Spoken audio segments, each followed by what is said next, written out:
இங்கிலாந்து நாட்டில் உள்ள பாராளுமன்ற நடைமுறைகளை போன்றதே நம்முடைய பாராளுமன்ற நடைமுறைகளும். மன்னராட்சி இருந்த காலத்திலேயே அங்க பாராளுமன்றம் இயங்கியுள்ளது. அக்காலத்தில் அனைத்து அதிகாரங்களையும் பெற்ற மன்னரும் இருந்தார், பாராளுமன்றமும் இயங்கியது. அங்கே மன்னர் ஒரு பணியை செய்ய வேண்டும் என்று விரும்புவார், பாராளுமன்றம் அவருடைய விருப்பத்தை பெரும்பாலும் நிராகரிக்கும். மன்னர் விரும்பிய காரியத்தை பாராளுமன்றம் நிராகரித்து விட்டது என்கிற செய்தியை மன்னருக்கு சொல்ல வேண்டியவர் பாராளுமன்ற தலைவர், ஸ்பீக்கர் என்பார்கள். பாராளுமன்றத்தின் கருத்தை மன்னரிடம் சொல்ல வேண்டியவர் ஸ்பீக்கர்.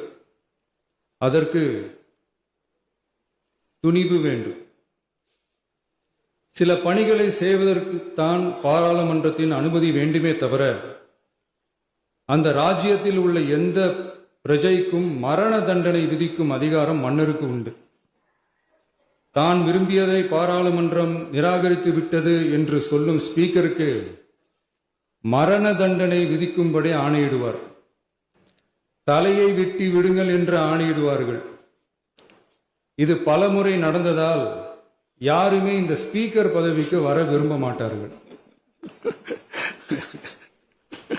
எனவே புதிதாக பாராளுமன்றம் அமையும் போது ஸ்பீக்கர் பதவிக்கு ஒருவர் அறிவிக்கப்பட்டவுடன் அவர் உடனே தலை தப்பித்தால் போதும் என்று ஓட்டம் பிடிப்பார். அணை முன்னவரும் எதிர்கட்சி தலைவரும் அவரை தடுத்து நிறுத்தி அவர் கைகளை பிடித்து இழுத்து வந்த ஆசனத்தில் அமர வைப்பார்கள். இதுதான் அந்த காலத்தில் இருந்து வந்த மரபு.